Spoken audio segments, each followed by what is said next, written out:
ओम शांति। ये प्यारे बाप दादा के अव्यक्त रूप से चले हुए महावाक्यों का रिवाइज्ड कोर्स है। वाणी की ओरिजिनल डेट है 12 नवंबर 1992। आज की बाबा की मुरली का सार है, भविष्य विश्व राज्य का आधार संगम युग का स्वराज्य। बाबा ने हमें मंत्र दिया है, स्वराज अधिकारी सो विश्व राज अधिकारी। संगम युग पर, वर्तमान संगम युग पर जो बच्चे बाबा की श्रीमत पर स्वराज अधिकारी बनेंगे, वो कल भविष्य में सतयुग में विश्व राज अधिकारी अवश्य बनेंगे।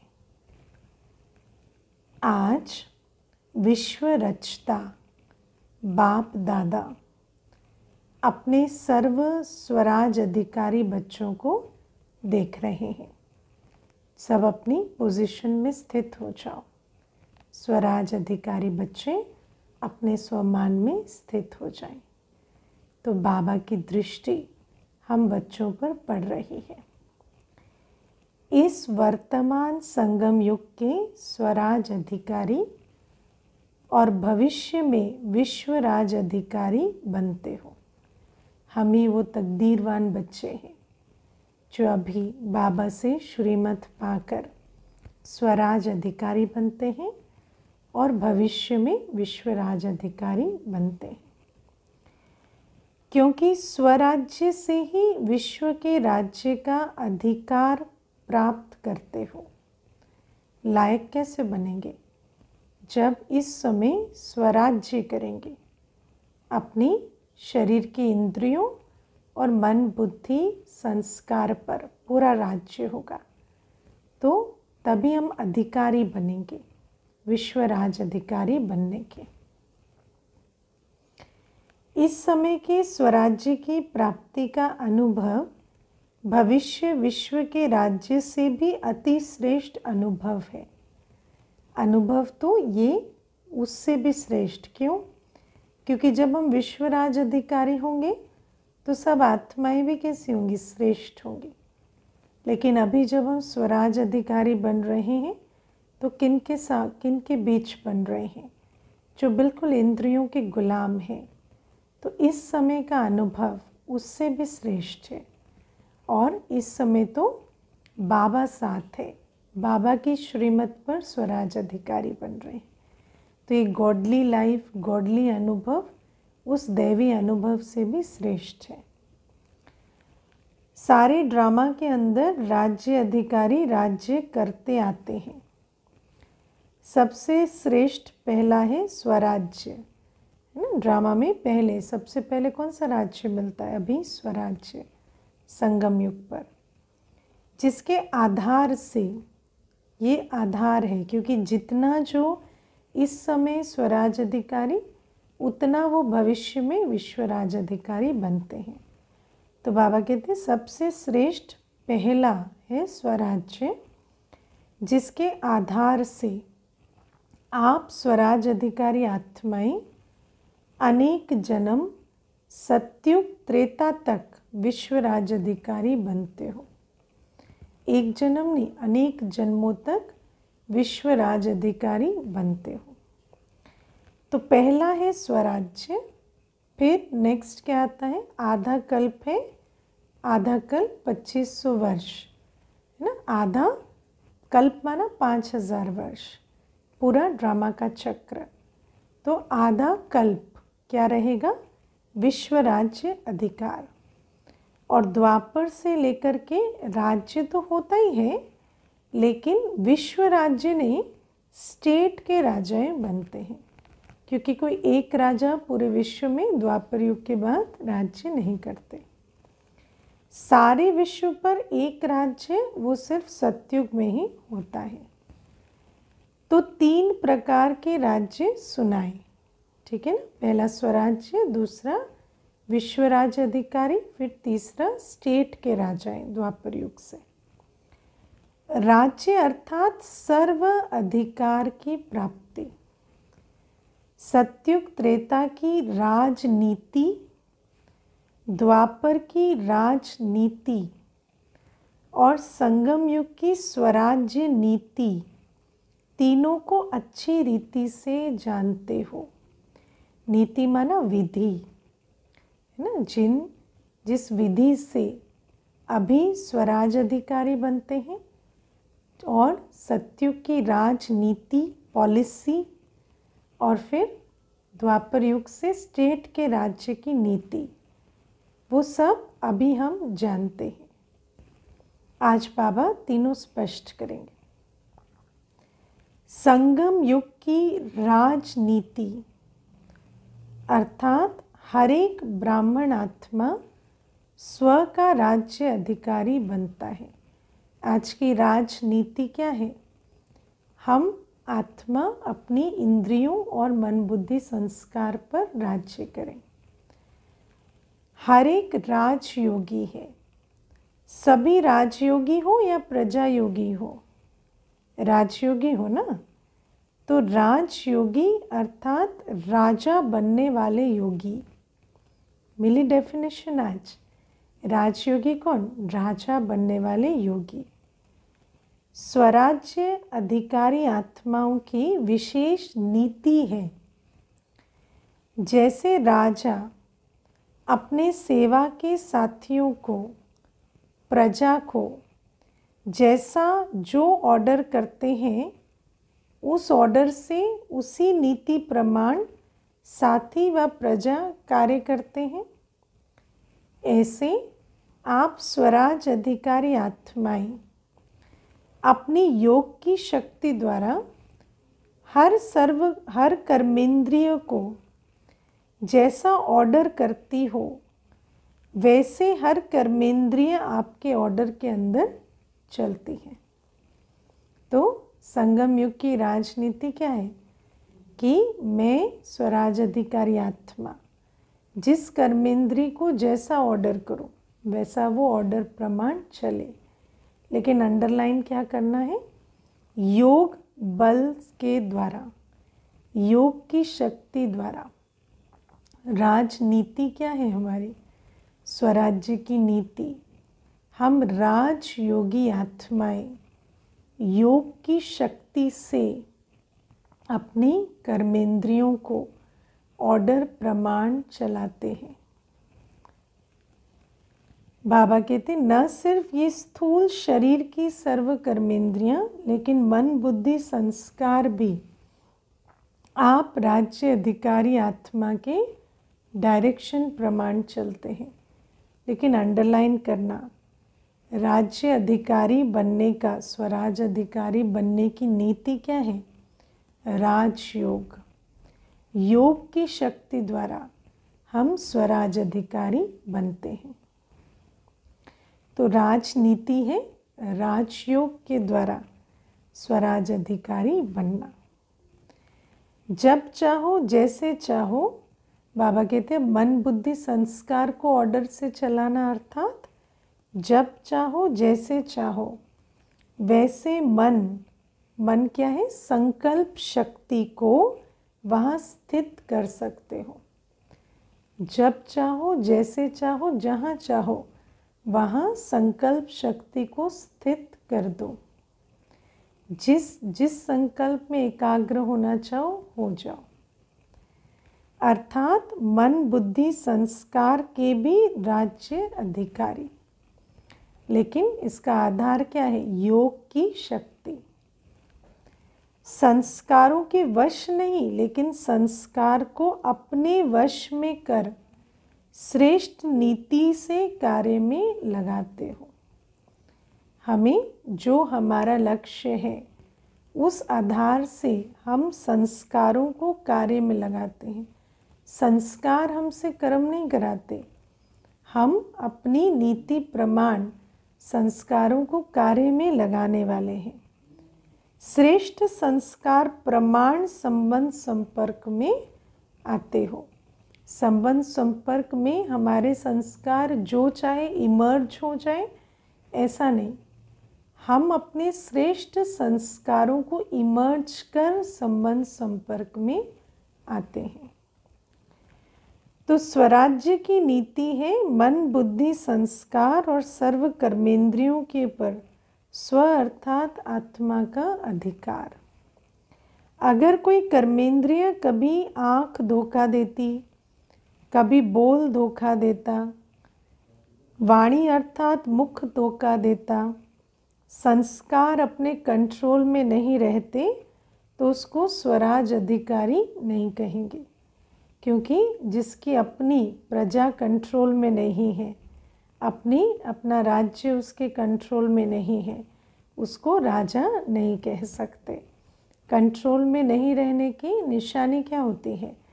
जैसे कहीं कहना तो नहीं चाहते थे पर मुख से निकल गया, तो इसका मतलब बोल धोखा दे रहे हैं।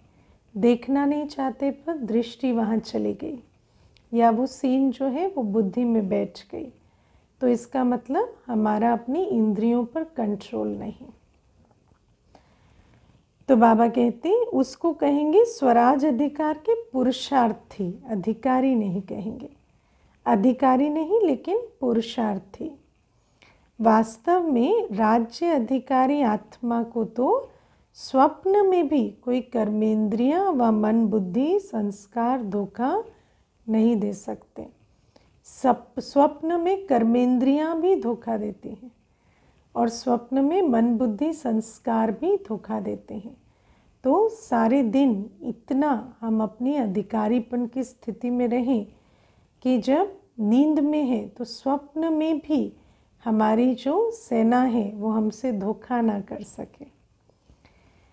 बाबा कहते क्योंकि अधिकारी है, अधिकारी कभी अधीन नहीं हो सकता। ऐसा नहीं राजा सो गया तो राजा नहीं है, है ना? राजा नींद में भी राजा है। अधीन है तो अधिकारी बनने के पुरुषार्थी है। तो अपने से पूछो पुरुषार्थी हो या अधिकारी हो? अधिकारी बन गए या बन रहे हैं? तो स्वराज्य का रूहानी नशा क्या अनुभव कराता है? क्या बन जाते हो? बेफिक्र बादशाह, बेगमपुर के बादशाह। और जो स्वराज अधिकारी आत्माएं हैं, बच्चे हैं, वो अपने आप को कैसा अनुभव करते हैं? बेगमपुर के बादशाह या बेफिक्र बादशाह। स्थूल रूप से तो बादशाह नहीं है, लेकिन अपनी राजधानी पर ऐसा राज्य है कि बेफिक्र है, बेगमपुर के बादशाह है। बेगमपुर माना इनकी बादशाही में कोई गम नहीं है। सबसे बड़े ते बड़ा बादशाह है बेफिक्र बादशाह, और सबसे बड़े ते बड़ा राज्य है बेगमपुर का राज्य। बेगमपुर के राज्य अधिकारी के आगे ये विश्व का राज्य भी कुछ नहीं है, क्योंकि विश्व का राज्य अधिकारी भी गम वाला होता है, दुख का अनुभव करने वाला होता है। लेकिन स्वराज अधिकारी बच्चों को कोई गम या दुख का अनुभव नहीं होता, फिक्र चिंता नहीं सताती। ये बेगमपुर के राज्य का अधिकार अति श्रेष्ठ और सुखमय है ही बेगम। तो बेगमपुर का अनुभव है ना, या कभी कभी नीचे आ जाते हो। सदा रूहानी नशे में बेगमपुर के बादशाह हैं, इस अधिकार में रहो। और संगम युग का रूहानी नशा क्या है कि हम स्वराज अधिकारी आत्माएं बेगमपुर के बादशाह हैं। माना दुनिया में जो लोग कहते हैं ना तनाव, स्ट्रेस, दुख, हम उन सब से उपराम हैं। इस कलयुगी दुनिया में, कलयुगी वायुमंडल में रहते हम आत्माओं को इतनी बड़ी प्राप्ति है। आज नीचे नहीं आओ। देखो आजकल के राज्य में भी अगर कोई कुर्सी पर है तो उसका अधिकार है, और कल कुर्सी से उतर गया तो उसका अधिकार रहता है नहीं, है ना? साधारण बन जाता है। तो ऐसे ही जब हम अपनी सीट छोड़ देते हैं, स्वराज्य की सीट, है ना, और ऑर्डर प्रमाण कर्मेंद्रियों को नहीं चलाते, उनको अपनी मन मर्जी करने देते हैं, तो फिर हमारा भी जैसे ये जो बेगमपुर की बादशाही है वो छिन जाती है। और जैसे आम मनुष्य के जीवन में दुख, चिंता, फिक्र सब कुछ है, ऐसे हमारे जीवन में भी आने लगती हैं। तो आप भी स्वराज्य के नशे में रहते हो, अकाल तख्त नशीन रहते हो। अकाल तख्त किसे कहते हैं? बाबा भृकुटी। तो मैं आत्मा राजा बनकर भृकुटी पर बैठ ऑर्डर प्रमाण अपनी सेना को चलाती हूँ। सभी के पास तख्त है ना, तो तख्त क्यों छोड़ते हो? सदा तख्त नशीन रहो, है ना। बाबा ने तो हमें तख्त दिया है, इतने ऊंचे ऊंचे स्वमानों में स्थित किया है आत्मा को। तो बाबा कहते तख्त नहीं छोड़ो, रूहानी नशे में रहो। अकाल तख्त, वो अमृतसर वाला अकाल तख्त नहीं, ये अकाल तख्त भृकुटी, ये अकाल तख्त सभी के पास है। तो अकाल तख्त नशीन स्वराज्य अधिकारी किसने बनाया? बाप ने हर ब्राह्मण बच्चे को तख्त नशीन राजा बना दिया है ना। तो बाबा ने, क्योंकि बाबा राजा ही दे रहे हैं, तो अपने हर बच्चे को बाबा ने कम से कम ये एक राजा ही तो दे ही दी है, अकाल तख्त नशीन तो बना दिया। पहले तो हम आत्मिक स्थिति में स्थित होना नहीं जानते थे, मालिक बनने के नशे में बैठना नहीं जानते थे। अब बाबा ने हमें अकाल तख्त पर तो बिठा दिया, हर एक बच्चे को। हम अपने को मालिक निश्चय कर कर बैठना सीख गए हैं। सारे सृष्टि चक्र के अंदर ऐसा कोई बाप होगा जिसके अनेक सब राजा बच्चे हों? कम से कम स्वराज अधिकार तो सबके पास है ना। तो ऐसे अनेक राजा बच्चे, एक ऐसा कोई दुनिया में बाप होगा जिसके सब बच्चे राजा हैं? लक्ष्मी नारायण भी ऐसा नहीं बन सकते, है ना, एक को गद्दी पे बिठाएंगे। ये परमात्म बाप ही कहते हैं कि मेरे सभी बच्चे राजा बच्चे हैं। अब समझ में आया ये राजा बच्चा शब्द कहाँ से आया? क्योंकि दुनिया में तो वैसे प्यार से कह देते हैं राजा बच्चे, लेकिन सब बच्चे राजा नहीं हो सकते। लेकिन ये ऐसा बाप है जिसके सब बच्चे राजा बच्चे हैं, स्वराज्य अधिकारी बच्चे हैं। हर बच्चा अकाल तख्त नशीन बच्चा है। राजयोग की विधि से कहाँ बैठ गए? अकाल तख्त पर बैठ गए हैं। वैसे दुनिया में कह देते हैं ये राजा बच्चा है, लेकिन बने कुछ भी, सर्वेंट बने या कुछ भी बने, है ना, लेकिन कहने में आता है राजा बेटा। माता पिता लाड से कह देते राजा बेटा। लेकिन इस समय आप प्रैक्टिकल में राजयोगी अर्थात राजे बच्चे बनते हो। तो राजयोगी बनने से राजे बच्चे बनते, क्योंकि राजयोग की विधि से ही अकाल तख्त पर सेट होंगे। अगर शक्ति नहीं है योग की तो अकाल तख्त पर ज्ञान के आधार से बैठेंगे, लेकिन बहुत जल्दी खिसक जाएंगे, है ना। तो अकाल तख्त पर बैठे बेगमपुर की बादशाही का अनुभव करें, उसके लिए क्या चाहिए? राजयोग की शक्ति। तो बाबा कहते हैं आप प्रैक्टिकल में राजयोगी अर्थात राजे बच्चे बनते हो। तो बाप को भी नशा है और बच्चों को भी नशा है कि बाबा को नशा है मेरा हर बच्चा राजा है, और बच्चे को भी नशा है कि मैं स्वराज अधिकारी हूँ। तो स्वराज्य की नीति क्या रही? स्व पर राज्य, हर कर्मेंद्रिय के ऊपर अधिकार हो। ऐसे नहीं कि देखना तो नहीं चाहते थे लेकिन देख लिया, आंखें खुली थी ना, हाँ, इसलिए देखने में आ गया, ऐसा कहते हैं ना। आंखें खुली थी ना तो दिख ही जाता है। तो बाबा कहते हैं ऐसा नहीं, आत्मा देखती है आँखों के द्वारा। तो इतना मालिकपन का अनुभव हो कि सामने चाहे कोई भी दृश्य हो, देखना चाहेंगे तो देखेंगे। कान को दरवाज़ा नहीं है ना, इसलिए कान में बात पड़ गई, ऐसा कहते हैं ना। तो अब बाबा सुनो क्या कहते हैं, सुनोगे ना। बाप है ना, तो बाबा के पास बहुत अच्छा उत्तर है। बाबा कहते हैं कान तो दो है ना, अगर ऐसी बात सुन भी ली तो निकालने का भी तो रास्ता है। इसलिए इस भारत में ही विशेष ये चित्र बापू की याद में बना हुआ है। बुरा ना देखो, बुरा ना सुनो, बुरा ना बोलो। ये 3 दिखाते हैं, आप 4 दिखाते हो। चौथा क्या, बुरा मत सोचो।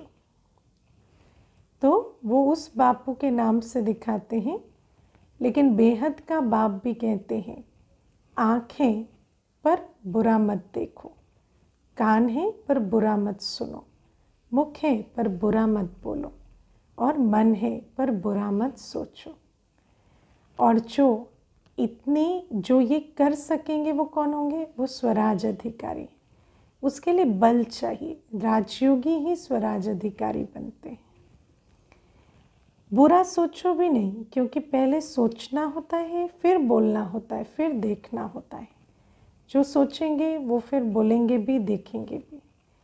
इसलिए कंट्रोलिंग पावर, रूलिंग पावर रखो। राजा अर्थात रूलिंग पावर, राजा अर्थात उसकी सेना उसके ऑर्डर से चले, रूलिंग पावर हो, उसका राज्य चले, उसका ऑर्डर चले। राजयोग से अपने आप को इतना शक्तिशाली बनाना है कि मेरा राज चले, मेरी कर्मेंद्रियां, मेरे मन बुद्धि संस्कार मेरे ऑर्डर के प्रमाण कार्य करें। राजा हो और रूलिंग पावर हो ही नहीं तो कौन राजा मानेगा। तो स्वराज्य अर्थात रूलिंग पावर, कंट्रोलिंग पावर। बाप दादा ने पहले भी सुनाया है कि कई बच्चे परखने में बहुत होशियार होते हैं। कोई भी गलती होती है जो नीति प्रमाण नहीं है तो समझते हैं कि ये नहीं करना चाहिए, ये सत्य नहीं है, यथार्थ नहीं है, अयथार्थ है, व्यर्थ है, लेकिन समझते हुए फिर भी करते रहते या कर लेते हैं ना। तो कई बच्चे परखने में तो होशियार हैं कि ये नहीं होना चाहिए, लेकिन परख के भी या तो एक बार कर लेते या करते ही चले जाते। और कर के भी क्या कहते, मालूम तो है कि नहीं करना है पर करते रहते हैं। तो इसको क्या कहेंगे, कौन सी पावर की कमी है। तो इसमें परख शक्ति की कमी तो नहीं है, तो कौन सी पावर की कमी है, कंट्रोलिंग पावर नहीं है।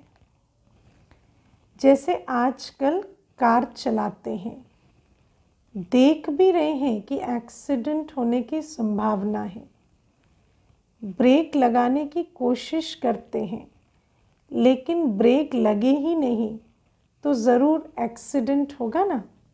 अब सोचो, स्टीयरिंग व्हील चलाने आती लेकिन ब्रेक नहीं लगाना आता, तो ऐसे अनाड़ी ड्राइवर से तो कितना एक्सीडेंट होगा। तो बाबा कहते सिर्फ चलाना नहीं, ब्रेक लगाना भी आना चाहिए। देखना आता है, लेकिन क्या नहीं देखना है वो भी आना चाहिए। सुनना आता है, लेकिन क्या नहीं सुनना है वो भी आना चाहिए। नहीं तो क्या है, ड्राइवर ऐसा ड्राइवर है जिसका ब्रेक पर कंट्रोल नहीं है, और ऐसा ड्राइवर सिर्फ एक्सीडेंट करेगा। तो ऐसे ड्राइवर से तो फिर है ना, ऐसे ड्राइवर के लिए गाड़ी रिस्क हो जाती है। तो ऐसी आत्मा के लिए भी जीवन क्या हो जाता है, जीवन जैसे विकर्म बनाने की एक है ना, एक कंटिन्यूअस एक विकर्मी बनते चले जाते हैं जीवन में। तो बाबा कहते ब्रेक है लेकिन पावरफुल नहीं है, और यहाँ के बजाय वहाँ लग गई तो भी क्या होगा, इतना समय तो परवश होगा ना। तो कई बार ब्रेक यहाँ लगाया, लगा वहाँ, तो उतनी देर में कितनी चीज़ें धक्का लगा दी, कितनी चीज़ें तोड़ दी, ऐसा भी होता है। तो कई प्रकार का कितनी कर्म की गति बनाने के बाद फिर कहते हैं हाँ अभी रुक गए। तो वहाँ से समझ रहे हैं, बात तो 1 साल पहले समझ आ गई थी कि गलती हो रही है, लेकिन रोका नहीं। तो फिर करते करते कितना नुकसान, कर्म की गति कितनी खराब करके फिर आगे रुकते हैं। तो बाबा कहते वो भी क्या, परवश होकर बहुत डैमेज कर देते हैं अपनी कर्म की गति को। चाहते हुए भी कर नहीं पाते, ब्रेक लगा नहीं सकते, या ब्रेक पावरफुल ना होने के कारण ठीक लग नहीं सकती। तो ये चेक करो कि सचमुच मुझ में रूलिंग पावर, कंट्रोलिंग पावर है या नहीं। नहीं है तो वही राजयोग की विधि, योग बल से शक्ति भरो। जब ऊंची पहाड़ी पर चढ़ते हैं तो क्या लिखा हुआ होता है? ब्रेक चेक करो। ऊंची पहाड़ी पर सबसे इम्पोर्टेंट क्या होती है? ब्रेक। क्योंकि अगर ब्रेक ठीक नहीं है तो चढ़ेंगे थोड़ा, गिरेंगे बहुत। तो ऐसे ही ये जो यात्रा है हमारी रूहानी यात्रा, ये ऊंची चढ़ने की यात्रा है, चढ़ती कला की यात्रा है। तो इसमें ruling power, controlling power, brake बहुत ज़रूरी है। वरना क्या होता, थोड़ा चढ़ते हैं फिर एक विकर्म करते हैं, कर्मेंद्री पे कंट्रोल नहीं, मन बुद्धि पर कंट्रोल नहीं, संस्कार पर कंट्रोल नहीं, एक विकर्म करते हैं बिल्कुल नीचे आ जाते हैं। बाबा तो हमें बताते हैं ना, काम के वश हुए तो 5वीं मंजिल से जैसे नीचे गिर गए। क्रोध, लोभ, मोह, अहंकार, एक एक मंजिल कम, लेकिन नीचे गिरने से जैसे हड्डियां टूट जाती हैं, ऐसे आत्मा की हालत हो जाती है।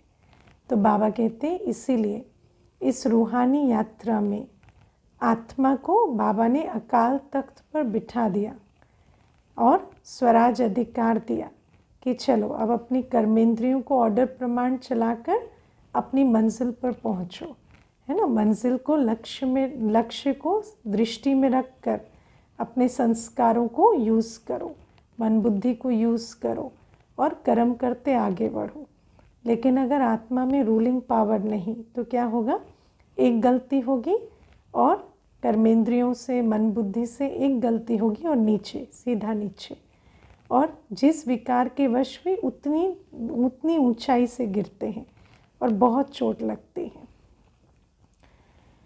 तो बाबा कहते हैं जब ऊंची पहाड़ी पर चढ़ते हैं तो क्या लिखा हुआ होता है? ब्रेक चेक करो, क्योंकि ब्रेक सेफ्टी का साधन है। तो कंट्रोलिंग पावर का व ब्रेक लगाने का अर्थ ये नहीं ये नहीं कि लगाओ यहाँ और ब्रेक लगे वहाँ। कोई व्यर्थ को कंट्रोल करना चाहते हैं, समझते हैं ये रॉन्ग है, तो उसी समय रॉन्ग को राइट में परिवर्तन होना चाहिए। ऐसा नहीं ये रॉन्ग है, रॉन्ग तो है लेकिन क्या करें, रुकता नहीं, होता नहीं, ऐसे करते करते रॉन्ग का कितना खाता बना लिया। इसको कहा जाता है कंट्रोलिंग पावर। ऐसे नहीं कि सोच भी रहे हैं लेकिन आधा घंटा व्यर्थ चला जाए, पीछे कंट्रोल में आए। बहुत पुरुषार्थ करके आधे घंटे के बाद परिवर्तन हुआ तो उसको कंट्रोलिंग पावर नहीं, रूलिंग पावर नहीं कहा जाता, है ना। ड्राइवर बहुत सारी चीज़ें तोड़ के फिर गाड़ी रोक दे तो उसको अच्छा ड्राइवर थोड़ी कहेंगे। ये हुआ थोड़ा थोड़ा अधीन और थोड़ा थोड़ा अधिकारी मिक्स, तो उसको राज्य अधिकारी कहेंगे या पुरुषार्थी कहेंगे? तो आप पुरुषार्थी नहीं, राज्य अधिकारी बनो। क्यों? क्योंकि नियम ये है स्वराज अधिकारी सो विश्वराज अधिकारी, है ना। पुरुषार्थी के लिए गायन नहीं है, ये स्वराज अधिकार का श्रेष्ठ मज़ा है। स्वराज्य अधिकारी अर्थात सदा मौज ही मौज में रहना, बेफिक्र है ना। बेगमपुर के बादशाह हैं तो जहाँ गम नहीं, फिक्र नहीं, वहाँ होगी क्या? मौज होगी। रूहानी मौज है। मौज में रहने वाला कभी किसी बात में मूंझता नहीं है, ये याद रखना। जहाँ मौज नहीं होती ना, वहाँ मूंझने की बात अपने आप ढूंढ लेते हैं। जहाँ जिस आत्मा को रूहानी मौज नहीं है वो किसी भी बात में मूंझ जाती है। जो मौज वाली होती है वो मूंझती नहीं। अगर मूंझते हैं तो मौज नहीं है, ऐसा नहीं ये बात हो गई इसलिए मूंझ गए, नहीं। जिसके अंदर रूहानी मौज नहीं, जो स्वराज अधिकारी नहीं, जिसकी अपनी स्थिति नीचे है, वो आत्मा बात बात में मूंझती है। उसको परिस्थिति, व्यवहार, कोई भी बात मूंझा सकते हैं। तो संगम युग पर मौज ही मौज है ना, या कभी कभी मौज है? कभी कभी तो दुनिया वालों को भी है, तो हमने ऐसा क्या कर लिया भगवान का बन के? तो कभी कभी नहीं, संगम युग पर हर सेकंड मौज है। शक्तियों को, पांडवों को मौज है ना, तो समझा स्वराज्य की नीति क्या है। समझ लिया स्वराज्य की नीति क्या है, किस विधि से स्वराज्य होता है। स्वराज्य का सारी डिटेल बाबा ने आज बता दी। अब विश्व राज्य की नीति क्या है वो समझते हैं। विश्व राज्य की नीति है, चाहे प्रजा है, चाहे रॉयल फैमिली है, लेकिन प्रजा प्रजा नहीं है, प्रजा भी एक परिवार है। विश्व राज्य की नीति है स्नेह की नीति, है ना। जैसे कलयुग में राज्य होता है फोर्स से, है ना, लेकिन विश्व राज्य अधिकारी आत्माएं किस नीति से राज्य करते हैं? दिल पर राज करते हैं। प्रजा परिवार की तरह रहती है। परिवार की नीति ये है सतयुग त्रेता की राजनीति, परिवार की नीति। राजा कहलाते हैं, लेकिन राजा होते भी परम प्रिय पिता का स्वरूप है। कहलाते राजा है, लेकिन स्वरूप किसका है? परम प्रिय पिता का। पिता भी कौन सा? परम प्रिय पिता। राजा प्रजा के लिए जैसे परम प्रिय पिता होता है। परिवार की विधि से राजनीति चलती है। चाहे राज्य कारोबार भिन्न भिन्न हाथों में होगी, लेकिन परिवार के स्नेह की विधि से कारोबार होगी। ऐसे नहीं कि राजा के पास बहुत धन दौलत हो और प्रजा में कोई को खाने पीने के लिए भी नहीं हो। प्रजा में जब परिवार होता है तो परिवार में क्या होता है? जिसके पास ज़्यादा है वो उसका ध्यान रखता है, जिसके पास कम है ना। तो बाबा कहते हैं ऐसे राजा परिवार की तरह प्रजा की पालना करेंगे। द्वापर कलयुग की राजनीति में लॉ एंड ऑर्डर चलता है। यहाँ पर क्या चलता है ना? फोर्स। लेकिन विश्व राज्य देव राज्य के समय यही नीति चलती है, लॉ नहीं, लेकिन स्नेह और संबंध की नीति चलती है। कोई भी आत्मा दुख शब्द को भी नहीं जानती, चाहे राजा हो चाहे प्रजा हो, लेकिन दुख अशांति का नाम निशान नहीं है।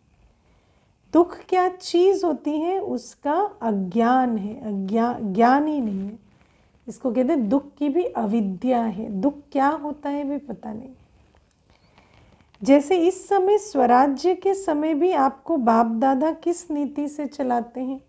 अब देखो, स्वराज अधिकारी सो विश्वराज अधिकारी है, तो स्वराज्य की नीति और विश्व राज्य की नीति में भी ज़रूर कनेक्शन होगा।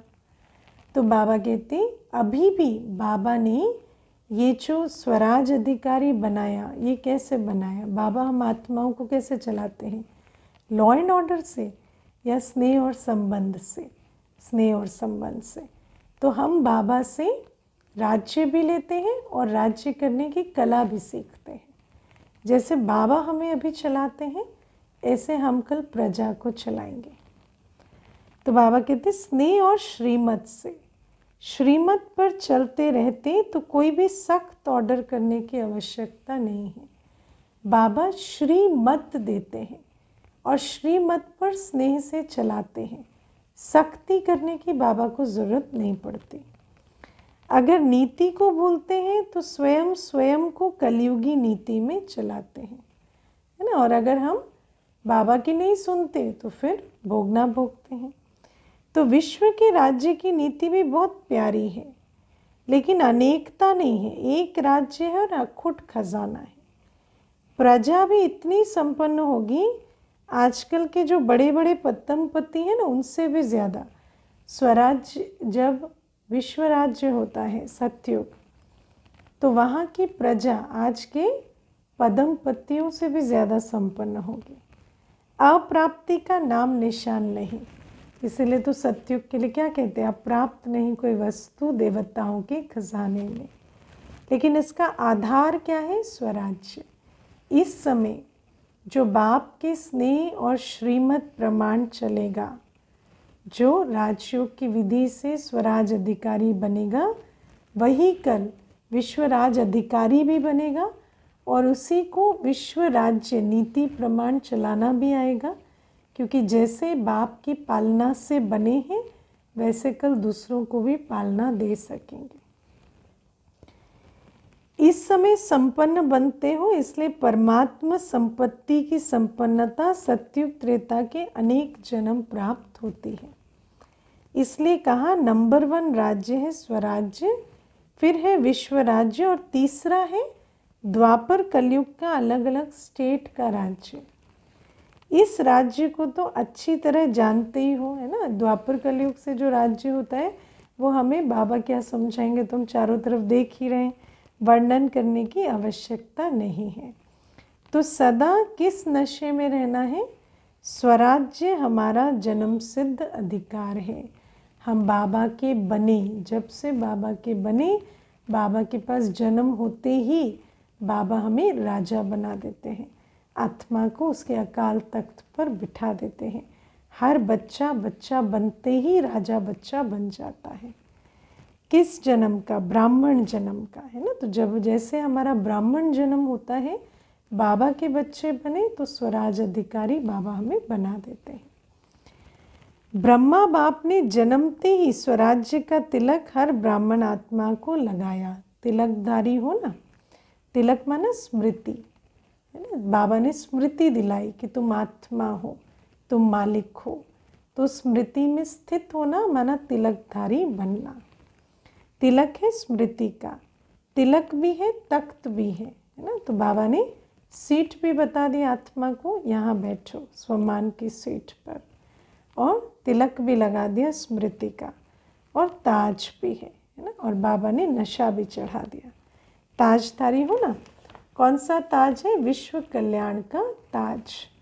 ताज बाबा ने दिया विश्व कल्याण का ताज। ठीक चल रहा है ना। ताज के साथ न्याय कर रहे हैं।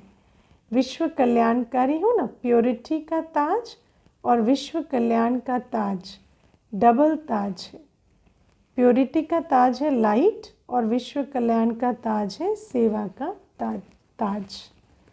तो बाबा ने 2 ताज भी दे दिए। जन्मते ही, ब्राह्मण जन्म होते ही बाबा आत्मा को बिल्कुल राजा बना देते हैं।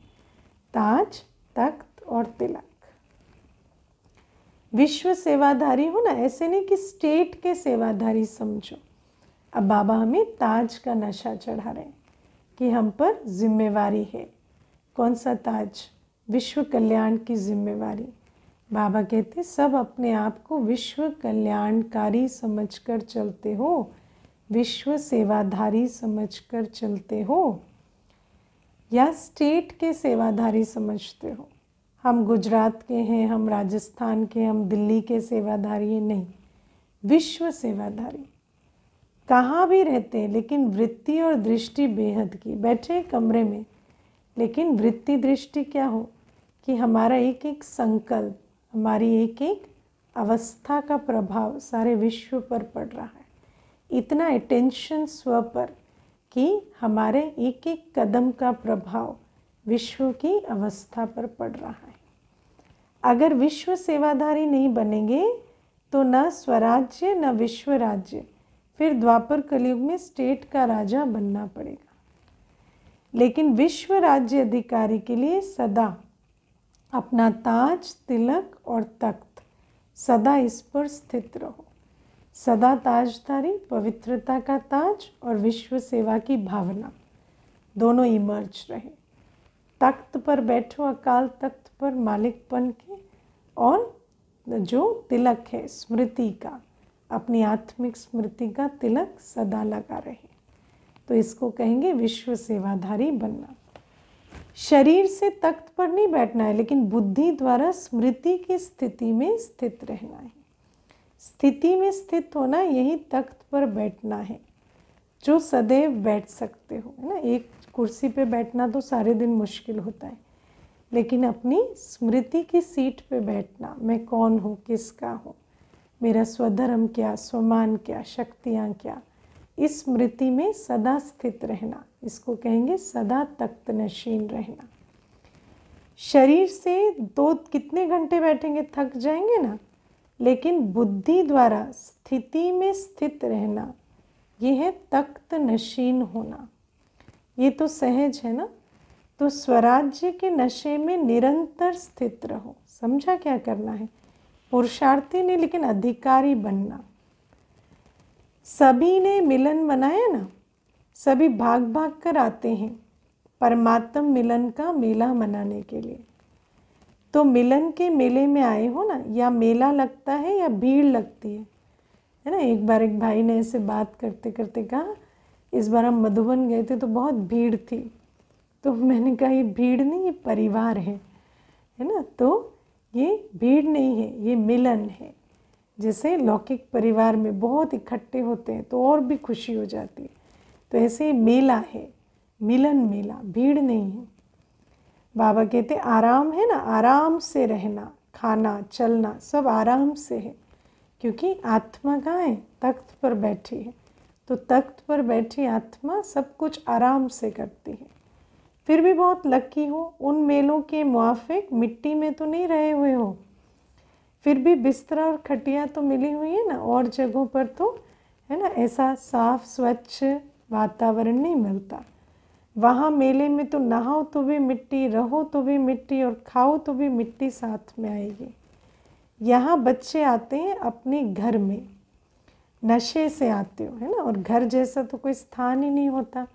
और ये तो हमारा बाबा का घर, अब्बा का घर, आबू है।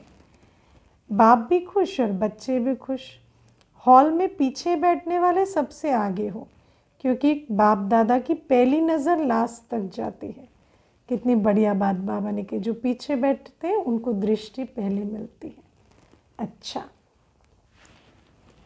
सर्व स्वराज अधिकारी बेफिक्र बादशाह बच्चों को, सर्व विश्व राज्य अधिकारी अनेक जन्म संपूर्ण संपन्न रहने वाली आत्माओं को, सदा तिलक ताज और तख्त नशीन अधिकारी बच्चों को, सदा बेहद की सेवा की उमंग उत्साह में रहने वाले विशेष बच्चों को, देश विदेश के सर्व सम्मुख अनुभव करने वाले बच्चों को बाप दादा का पदम गुणा याद प्यार, साथ साथ सर्व के स्नेह के पत्रों का भी रिस्पॉन्ड दे रहे हैं। विदेश और देश दोनों अपने अपने विधि प्रमाण स्व के पुरुषार्थ में सिद्धि को प्राप्त कर रहे हैं और सेवा में भी सदा आगे बढ़ने के उत्साह में लगे हुए हैं। इसलिए हर एक किसी भी कोने में रहने वाले हो, लेकिन उन्हों की याद, सेवा समाचार, प्यार के पत्र, स्थिति के उमंग उत्साह का समाचार सब प्राप्त हुआ। और बाप दादा सभी बच्चों को बहुत बहुत बहुत नाम सहित, हर एक की विशेषता सहित याद प्यार दे रहे हैं और सदा इसी याद प्यार की पालना से पल रहे हो, उड़ रहे हो, और उड़ते उड़ते मंजिल पर पहुंचना ही है, या ये कहें कि पहुँचे हुए ही हो। तो याद प्यार और नमस्ते। ऐसे मीठे प्यारे बाबा को भी हम बच्चों का याद प्यार, गुड मॉर्निंग और नमस्ते। ओम शांति। वरदान है आज का, मास्टर सर्वशक्तिवान की स्मृति द्वारा सर्व हलचलों को मर्ज करने वाले अचल अडोल भव। बाबा कहते हैं जैसे शरीर का ऑक्यूपेशन इमर्ज रहता है ना, डॉक्टर बोलता है मैं डॉक्टर हूँ, इंजीनियर बोलता है मैं इंजीनियर हूँ, माँ बोलती है मैं माँ हूँ, नहीं, शरीर का ऑक्यूपेशन सदा इमर्ज रहता है। ऐसे ब्राह्मण जीवन का ऑक्यूपेशन इमर्ज रहे। हमारा ऑक्यूपेशन क्या है? विश्व कल्याण।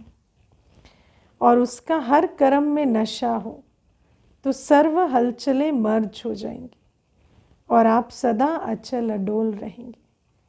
जब सदा याद रहे कि मैं तो औरों को भी दुख अशांति से निकालने वाला हूँ, हलचल से अचल में ले जाने वाला हूँ, तो ऐसे ऑक्यूपेशन वाली आत्मा स्वयं हलचल में कैसे आ सकते हैं? जैसे कोई फौजी है तो उसको पता है कि अभी त्रासदी आई है तो मुझे इनको निकालना है, तो उसके शरीर में कितना भी दर्द होगा लेकिन वो सुमान के बल से चलेगा। मास्टर सर्वशक्तिवान की स्मृति सदा इमर्ज है है ना। सिर्फ ये नहीं कि मेरा ऑक्यूपेशन क्या है, पर मैं कौन हूँ, मास्टर सर्वशक्तिवान हूँ, शिव बाबा की संतान हूँ। ये स्मृति भी सदा इमर्ज है, तो कोई भी कमज़ोरी हलचल में ला नहीं सकती, क्योंकि वे हर शक्ति को समय पर कार्य में लगा सकते हैं। उनके पास कंट्रोलिंग पावर रहती है। कंट्रोलिंग पावर स्वराज अधिकारी आत्मा के पास होती है, और जो स्मृति की ऊंची सीट पे सेट है वो स्वराज अधिकारी है। उनके पास कंट्रोलिंग पावर होती है। मन में कोई बात आएगी भी तो उसको परिवर्तन कर देंगे। कोई भी कमजोरी इमर्ज होने से पहले उसको परिवर्तन कर देंगे।